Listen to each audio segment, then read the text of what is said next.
আসসালামু আলাইকুম। Nahid Swiss cooking রুমে স্বাগতম জানাচ্ছি আজকের রেসিপিতে। আজকে দারুণ মজার এই রেসিপিটি হচ্ছে ঝরঝরে খুব সুন্দর মুখরোচক মোরগ পোলাও।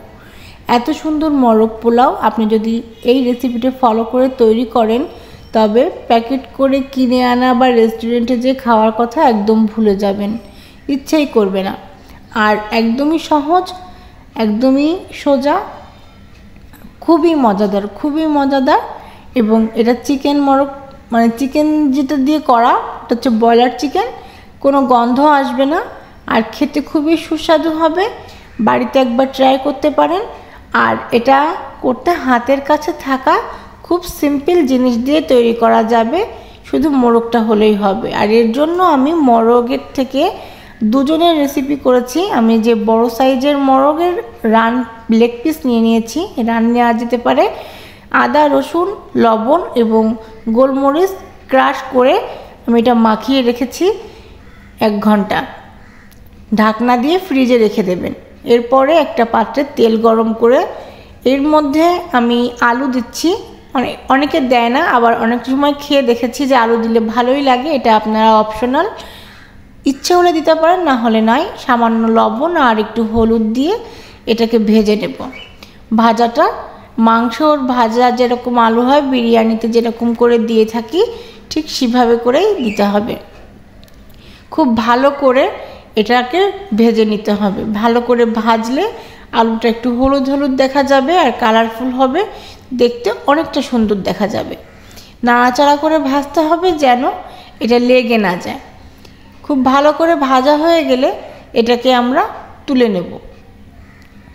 আর আলুর গায়ে যেন পোড়া দাগ না লেগে যায়, মানে অতিরিক্ত ভাজার কারণে যেন এটা পুড়ে না যায়, সেদিকে অবশ্যই লক্ষ্য রাখতে হবে। আলুগুলো আমি ভাজা হয়ে গেছে, এবার তুলে নিচ্ছি। তুলে নেওয়ার পরে এই তেলের মধ্যে প্রথমে দিয়ে দেব 1/2 কাপ পরিমাণে পেঁয়াজ। পেঁয়াজগুলো একটু মোটা মোটা করে কুচানো। এগুলোকে আমি বেরেস্তা করব না, এগুলোকে জাস্ট একটু ভেজে নরম করে নেব। এতে করে পেঁয়াজটা পুরো গলে গেলে সমস্যা নেই। তারপরে এর মধ্যে দারচিনি, এলাচ আর 3 ভাগের 1 ভাগ জয়িত্রী দিয়ে পেঁয়াজটাকে একটু সুন্দর করে ভাজবো। মশলার ঘ্রাণটা যখন পেঁয়াজের মধ্যে আসবে, পেঁয়াজের একটা ভাজা সুন্দর ফ্লেভার আর সেই সাথে মশলার ফ্লেভারটা আসবে, তখন কিন্তু এইটা ভাজা কমপ্লিট হয়ে যাবে। আমি এর মধ্যে তেজপাতা ব্যবহার করতে ভুলে গেছি, আপনারা চাইলে তেজপাতাটা দিয়ে নেবেন। এরপরে আমি এর মধ্যে দিয়ে দিচ্ছি আদা বাটা আর রসুন বাটা। যদিও আদা বাটা রসুন বাটা আমরা অল্প করে দিয়েছি, একটু পেঁয়াজ বাটাও দিচ্ছি, মুরগিতে দিয়ে দিয়েছি। আর কিছুটা আমরা এই মশলার এর মধ্যে দিয়ে নিচ্ছি। পেঁয়াজ বাটা 2 টেবিল চামচ, আদা বাটা 1/2 চামচ, আর রসুন বাটা 1/2 চামচ, আর হচ্ছে জিরার গুঁড়া। এটা দিয়ে খুব ভালোভাবে এটাকে কষিয়ে নিতে হবে। আবার এটা কিন্তু এমন না হয় যে কষাতে কষাতে এটা ভাজা ভাজা হয়ে যাবে। আদা রসুন বাটা দিলে এর মধ্যে যে পানি থাকে সেই পানিতে এটা কষাতে হবে। এবার 1 চামচ মাংসের মশলা, এটা আমার মশলার রেসিপিতে দেওয়া আছে কিভাবে তৈরি করতে হবে, সেটা দিয়ে খানিক সময় ভেজে এবার আমরা জাস্ট লেগ পিসগুলো তুলে এর মধ্যে দিয়ে দেব। আপনি চাইলে একটা গোটা চিকেন দিয়ে করতে পারেন, এই পানিটা আমরা পরে দেব। গোটা চিকেন দিয়ে করতে পারেন, আর সেটা দিয়ে করলে ভালো হবে, কারণ আমি অল্প করে করছি দুজনার মতো করে, এজন্য। কিন্তু এই টিপসটা ফলো করলে, রেসিপিটা ফলো করলে আপনি যে কোনো পরিমাণের বানালে কিন্তু একই রকম হবে। আর এর মধ্যে বাড়তি কোনো কিছুর দরকার নেই। এইভাবে যেভাবে আমি দেখাচ্ছি ঠিক সেভাবে করে করবেন, তাহলে অরিজিনাল টেস্ট এবং স্বাদটা পাবেন, এবং রেস্টুরেন্ট পরের কথা এমনিতেই অনেক মজা লাগবে। এবার খুব সামান্য একটু পানি দিতে হবে, দিয়ে নাড়াচাড়া করে মুরগিটার যে অংশগুলো দিয়েছি, মানে মাংসগুলো দিয়েছি, সেগুলো হচ্ছে একদম উপরে গা সাদা হয়ে আসবে, মানে কুক হচ্ছে এমন ভাব হয়ে যাবে। এবং যে পানিটুকু দিয়েছি সেই পানিটুকুও হচ্ছে মানে শুকিয়ে আসা মতো হবে, তেল উপরে উঠে আসা মতো হবে। এই সময়টায় আমি হাতে তৈরি করে রেখেছি এরকম টক দই, এই টক দইটা এখানে ব্যবহার করব। টক দইটা কিন্তু অবশ্যই দিবেন, আর এটা দিলে কিন্তু অনেক টেস্ট হবে, অনেক খেতেও অনেক ভালো লাগবে। আর সম্ভব হলে পুরো রান্নাটা পানির সাথে দুধ মিশিয়ে করবেন, তাহলে খেতে আরও মজা হবে। তো এই টক দইটা দেওয়ার আগে থেকে মাখিয়ে রাখবেন না, তাহলে মাংসের গায়ে লেগে গেলে পানি ছেড়ে দিলে সেই মাংস রান্না করতে গেলে কিন্তু ছেড়ে ছেড়ে যাবে।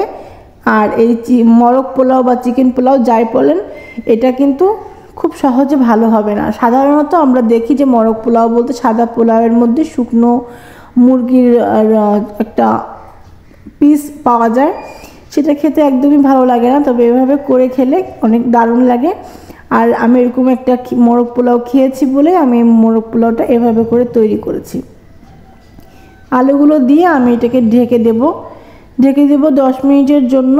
তারপরে তুলে নেওয়ার পরে এর মধ্যে এখনও যে জলটা রয়ে গেছে, যে ভুনা গ্রেভি রয়ে গেছে, এটাকে জ্বালিয়ে তেল উপরে উঠে আসবে। আর এই মশলার পানিটা গায়ে একদম লেগে যাবে, আলু সেদ্ধ হয়ে যাবে, চিকেনটাও সেদ্ধ হয়ে যাবে। এই সময়টায় চুলাটা বন্ধ করে নিতে হবে। যখন দেখা যাবে যে তেলটা একদম ছেড়ে গেছে, ঠিক সেই সময় হালকা একটু গ্রেভি থাকবে, সেটা খুবই হালকা, মানে একদম মশলাগুলো পুড়ে যাওয়া লেগে যাওয়া মতো যেন না হয়। আর এর মধ্যে স্বাদ মতো লবণটা দিতে কিন্তু ভুলবেন না।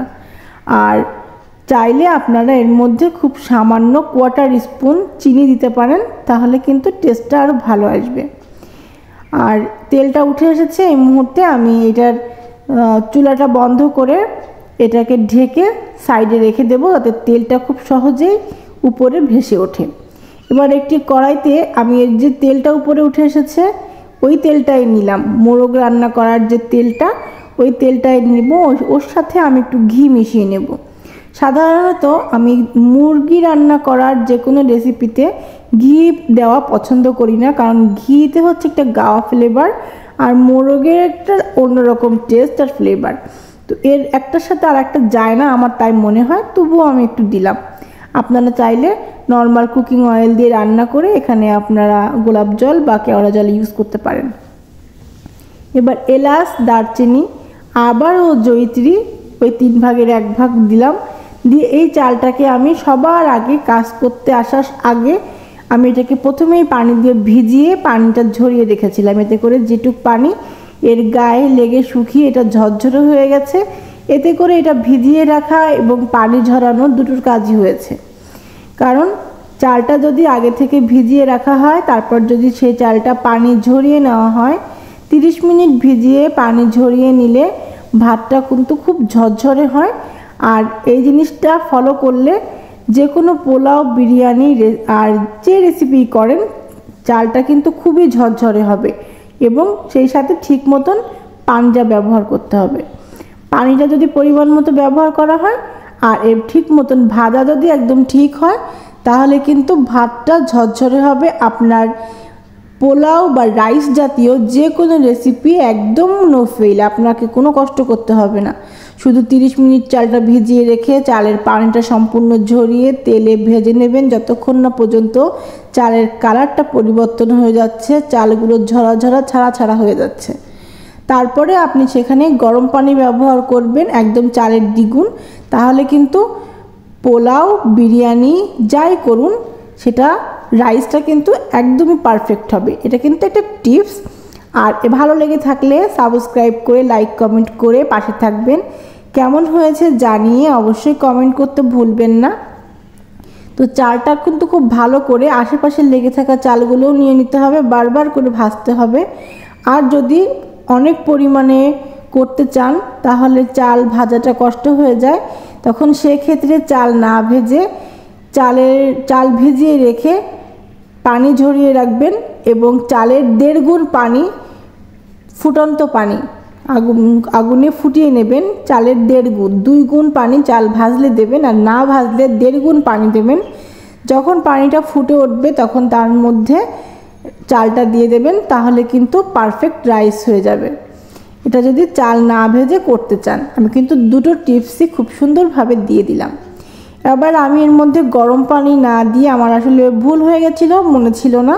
তো সাধারণত গরম পানি দেওয়ার সাথে সাথে 10 মিনিটের মধ্যে রাইসটা হয়ে যায়, আর ঠান্ডা পানি দিলে একটু সময় লাগে। এরপরে দিয়ে দেব স্বাদ মতো লবণ।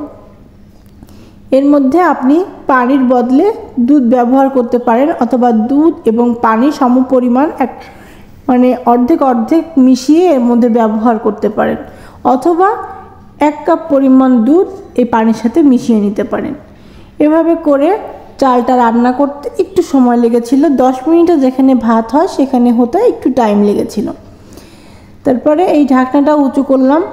উঁচু করে এটাকে নাড়াচাড়া করে দিতে হবে, উপর নিচ করে দিতে হবে। চালগুলো কিন্তু আমি ব্যবহার করেছি চিনি গুঁড়ার চাল, পোলার চাল।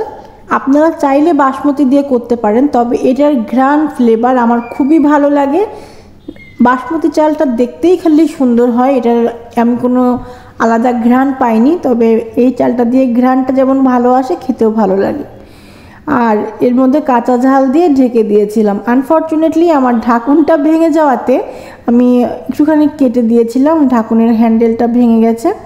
এরপরে নাড়াচাড়া করে দিলাম। এর গায়ে এখনও পানি আছে। এই পানি থাকার পরে চালটা ছড়িয়ে দিয়ে, ভাতটা ছড়িয়ে দিয়ে ওখানে চিকেনটা আমি দিয়ে দেব। দিয়ে দেওয়ার পরে মিউট করে দেব, একদমই মিউট চুলার আঁচ। এভাবে করে চালগুলো দিয়ে মাংসটা ঢেকে আমি এটাকে আবার ঢেকে দেব ফুল 10 মিনিটের জন্য। 10 মিনিটের মধ্যে পানিটা শুকিয়ে যাবে এবং উপরের দিকে ভাতগুলো যেন চাল চাল না থাকে সেজন্য আমি একটু নাড়াচাড়া করে দেব।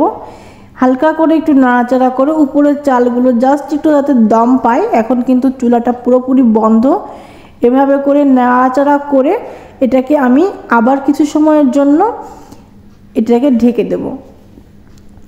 এবারে আমি গরম গরম সার্ভ করছি। এটা যদি আরেকটু ঠান্ডা হয় তবে আরও সুন্দর দেখা যাবে, যেমনটা প্রথমে দেখিয়েছিলাম যে একদম ঝরঝরে সুন্দর, প্রত্যেকটা ভাত আলাদা এবং এত সুন্দর ঘ্রাণ, খেতে গেলে জাস্ট ওয়াও।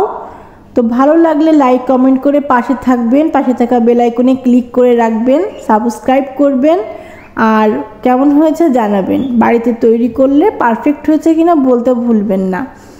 আজকের মতো এ পর্যন্তই, দেখা হবে সামনে অন্য কোনো রেসিপি নিয়ে। সে পর্যন্ত ভালো থাকবেন, সুস্থ থাকবেন। বন্ধু বান্ধবের সাথে শেয়ার করতে ভুলবেন না। আল্লাহ হাফেজ।